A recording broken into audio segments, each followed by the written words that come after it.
Inibição, sintoma e angústia. Freud, 1926. Parte 2. As principais características da formação de sintomas foram estudadas há muito tempo e, assim esperamos, enunciadas de forma inatacável. O sintoma é indício e substituto de uma satisfação instintual que não aconteceu, é consequência do processo de repressão. Esta procede do eu que, por solicitação do supereu, eventualmente, não deseja colaborar no investimento instintual despertado no id. Através da repressão, o eu obtém que a ideia portadora do impulso desagradável seja mantida fora da consciência. A análise demonstra, com frequência, que a ideia foi conservada como formação inconsciente. Até este ponto, tudo estaria claro. Mas logo tem início as dificuldades não solucionadas. As descrições que até agora fizemos do que sucede na repressão destacaram expressamente a exclusão da consciência, mas deixaram dúvidas em outros pontos.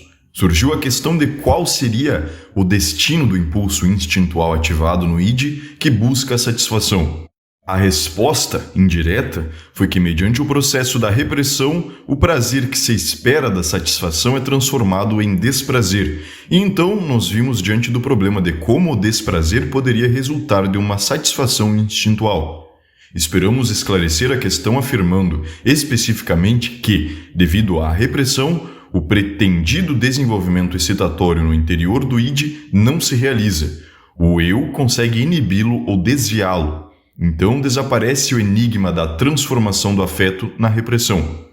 Mas assim fazemos ao eu a concessão de que pode exercer tamanha influência sobre os processos do id e devemos averiguar como esta surpreendente demonstração de poder se torna possível.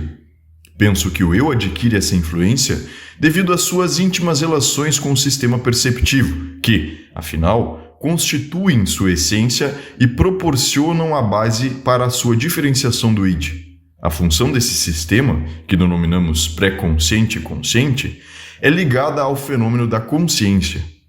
Ele recebe excitações não apenas de fora, mas também do interior e, mediante as sensações de prazer, desprazer que dessas direções o atingem, procura guiar todos os desenvolvimentos psíquicos de acordo com o princípio do prazer. Nós tendemos a imaginar o eu como impotente contra o id, mas, quando ele se opõe a um processo instintual no id, precisa apenas dar um sinal de desprazer para realizar sua intenção, com a ajuda da quase todo-poderosa instância do princípio do prazer. Se, por um momento, considerarmos esta situação de forma isolada, podemos ilustrá-la com um exemplo de outra esfera. Tomemos um estado em que determinada facção luta contra uma medida que, aprovada, corresponderia às inclinações da massa. Tal facção apodera-se então da imprensa, com esta influencia a soberana opinião pública e impede que ocorra a aprovação planejada. Tal resposta leva a outras questões. De onde vem a energia que é utilizada na produção do sinal de desprazer? O caminho nos é indicado pela ideia de que a defesa contra um processo interior indesejado poderia ocorrer seguindo o modelo da defesa contra um estímulo exterior, de que o eu toma a mesma linha de defesa tanto contra o perigo interno como contra o externo. No caso do perigo externo, o organismo empreende uma tentativa de fuga. Inicialmente retira o investimento da percepção do que é perigoso, depois enxerga um meio mais eficaz, realizar ações musculares tais que a percepção do perigo se torne impossível, mesmo que não haja a recusa de percebê-lo, ou seja, subtrair-se ao campo de ação do perigo. A repressão equivale a essa tentativa de fuga. O eu retira o investimento, pré-consciente, do representante de instinto a ser reprimido e o aplica na liberação de desprazer, angústia.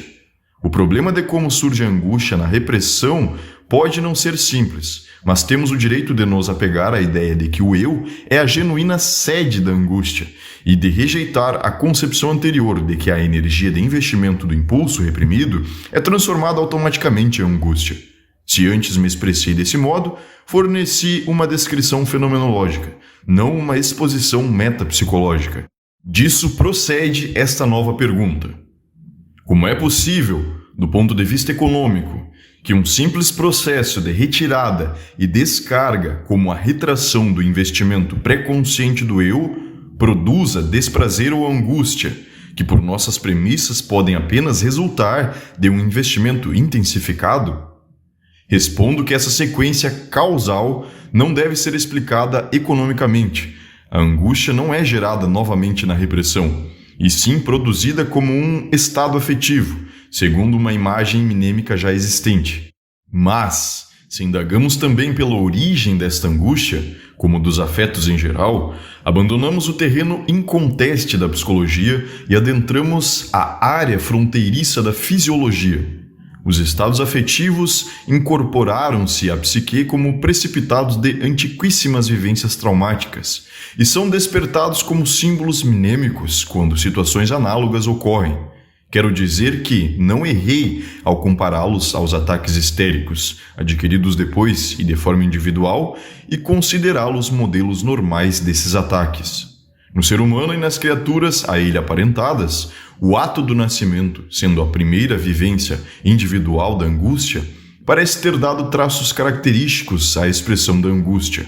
Mas, embora reconhecendo esse nexo, não devemos superestimá-lo, nem esquecer que um símbolo afetivo é uma necessidade biológica na situação de perigo e de toda forma teria sido criado. Além disso, não me parece justificado supor que, em cada irrupção de angústia, sucede, na psique, algo que equivale a uma reprodução da situação do nascimento. Nem mesmo é certo que os ataques histéricos, que originalmente são dessas reproduções traumáticas, mantenham duradouramente esse caráter. Como expliquei em outro lugar, as repressões com que deparamos no trabalho terapêutico são, na maioria, casos de pós-repressão. Elas pressupõem repressões primordiais sucedidas anteriormente, que exercem influência sobre a nova situação. Sabe-se ainda muito pouco sobre esse pano de fundo e esses estágios anteriores da repressão. Corre-se o risco de superestimar o papel do supereu na repressão. Por ora, não é possível dizer se a emergência do supereu marca o limite entre repressão primordial e pós-repressão. As primeiras irrupções de angústia, bastante intensas, ocorrem, de toda maneira, antes da diferenciação do supereu. É perfeitamente plausível que fatores quantitativos, como a intensidade muito grande da excitação e a ruptura da proteção contra estímulos, sejam as causas imediatas das repressões primordiais. A referência à proteção contra estímulos nos recorda, à maneira de uma senha, que as repressões aparecem em duas situações diferentes, a saber, quando um impulso instintual desagradável é despertado por uma percepção externa, e quando emerge no interior sem que haja essa provocação. Mais adiante retornaremos a essa diferença, mas a proteção contra estímulos existe apenas para estímulos externos, não para exigências instintuais internas. Enquanto estudamos a tentativa de fuga do eu, permanecemos afastados da formação de sintomas. O sintoma se origina do impulso instintual prejudicado pela repressão. Quando o eu, pela utilização do sinal de desprazer, alcança seu propósito de suprimir completamente o impulso instintual, nada aprendemos sobre como isso ocorre. Descobrimos algo apenas a partir dos casos que devem ser designados como repressões mais ou menos malogradas. Pode-se dizer, então, de maneira geral, que o impulso instintual, apesar da repressão, encontrou um substituto, mas um bastante atrofiado, deslocado, inibido, e que já não é reconhecível como uma satisfação. Quando esse impulso substituto é concretizado, não há sensação de prazer. Em vez disso, tal concretização assume o caráter de coerção. Ao assim rebaixar a satisfação a um sintoma, a repressão mostra seu poder ainda em outro ponto. O processo substitutivo tem a descarga dificultada possivelmente pela motilidade. Mesmo quando isso não sucede, ele tende a se esgotar na alteração do próprio corpo e não pode se estender ao mundo exterior. É-lhe interditado se converter em ação. Como sabemos, na repressão o eu trabalha sob a influência da realidade externa e, por isso, exclui que o processo substitutivo ocorra com sucesso nesta realidade. O eu domina tanto o acesso à consciência como a passagem à ação no mundo exterior. Na repressão ele exerce seu poder nas duas direções. O representante do instinto vem a experimentar um lado de sua manifestação de poder e o impulso instintual, o outro lado. É o caso de nos perguntarmos, então, como o reconhecimento do poder do eu se harmoniza com a descrição da posição desse eu que esboçamos em O Eu e o Id, em 1923. Nele traçamos um quadro da dependência do eu para com o id e o supereu. Revelamos sua impotência e suscetibilidade à angústia perante os dois, sua arrogância penosamente mantida. Esse juízo encontrou forte eco na literatura psicanalítica. Inúmeras vozes insistiram na franqueza do eu em relação ao id, do elemento racional em relação ao demoníaco em nós, e puseram-se a transformar essa afirmação num dos pilares de uma visão de mundo psicanalítica. Mas a compreensão de modo de agir da repressão não deveria impedir que justamente um analista adotasse partido tão extremo? Não sou a favor da fabricação de visões do mundo. Isso deve ser deixado para os filósofos, que confessadamente acham inexequível a jornada da existência sem um guia de viagem como esse, que informa sobre tudo. Aceitemos humildemente o desprezo com que eles nos olham, do alto de sua sublime carência. Mas, como também não podemos negar nosso orgulho narcísico, acharemos consolo na reflexão de que todos esses guias de existência envelhecem rapidamente, de que é justamente nosso trabalho miúdo, estreito e míope que torna necessárias novas edições deles, e de que inclusive os mais modernos desses guias são tentativas de achar substituto para o velho catecismo, tão cômodo e tão completo.